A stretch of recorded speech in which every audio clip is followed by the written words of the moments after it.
Hey there, Wastelanders, and welcome to my latest Fallout 76 camp build. And today I have a killer camp for you, as the name of the video would imply. But as we go through and I show you the outside here, you're probably thinking this looks like a normal camp for the most part. But that's the point. It's nice and inviting, but you must pay attention to the raider flag standing outside. This has a trap built into it, and it is a passive trap, so people have to activate it for it to hurt them. And they can turn it off at any point if they are paying attention to what they're doing. So it's all in good fun, and most people who ran through it had no issues with coming through the camp. It hasn't been on for very long, just because I'm at max caps, and so I can't really turn on my vending very often. But we'll walk through and I'll kind of show you how things are set up here. This is my porch, and I'm really happy with this swing that I made. I glitched a chair floating in the air and got some conduits going up to the ceiling to make it look like the chains for the porch swing. So I'm happy with that, and I really like the eyeball on that poster looking at you through the door. And I didn't realize that was going to happen when I first placed it there, but I was really happy with the result once I realized that it had happened. Now I've got the communism posters up, and that is meant to be kind of a foreboding type thing. Uh, and I also have a sign up for people to beware before they pull the switch that turns on all of the traps. So um, inside is meant to be nice and inviting too, but as you can tell, I got the vending machines kind of walled off by themselves.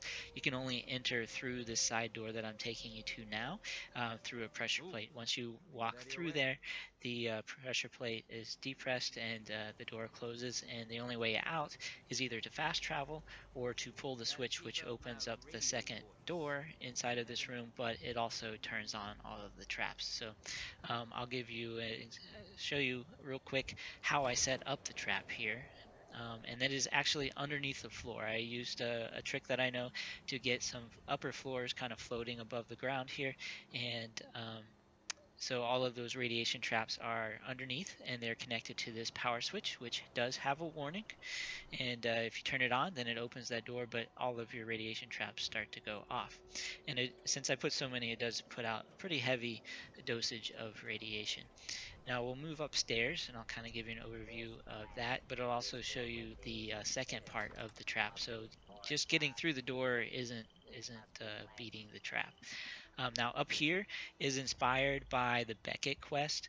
The whole camp was inspired by the Beckett quest. Part of it you have to go through and help find where his brother is being held, and that requires you to go to find the logs of an interrogator for the Blood Eagles. And I based this whole camp off of him. So it's supposed to be nice and inviting, but he's got a sinister thing going on upstairs, and this is the little lab of the interrogator. You can see some of his weapons of interrogation on the wall, and we've also got this cell here for his victims. And I've also put that as a secondary trap for people who decide to glitch into my camp by using the bed to come through that window, because this window you can't jump through and all the doors are locked. So if they decide to glitch into the camp using that, they will be in for a shock.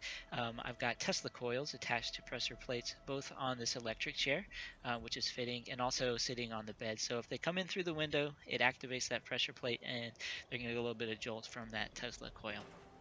And then here's a look at the trap from above. Once they get through that door, they're going to have to go through this really narrow hallway that I've made, and that is lined with punji boards stacked together. So if they get too close to those, they will be in for a good health jolt. And then there's a pressure plate to get out, and there is a little secondary trap that will hit them as they go out the door. But this guy actually interrupted me as I was finishing up some decorations and turned things on.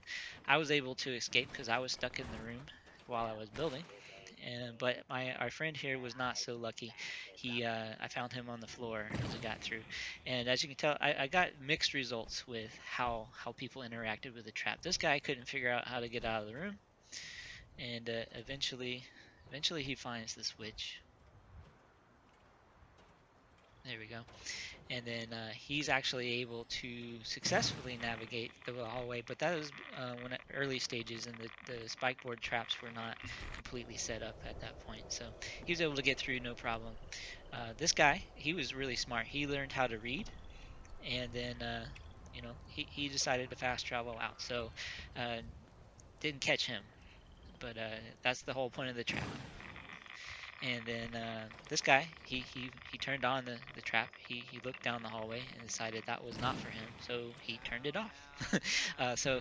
Good for him, and he managed to escape by fast traveling away from the camp.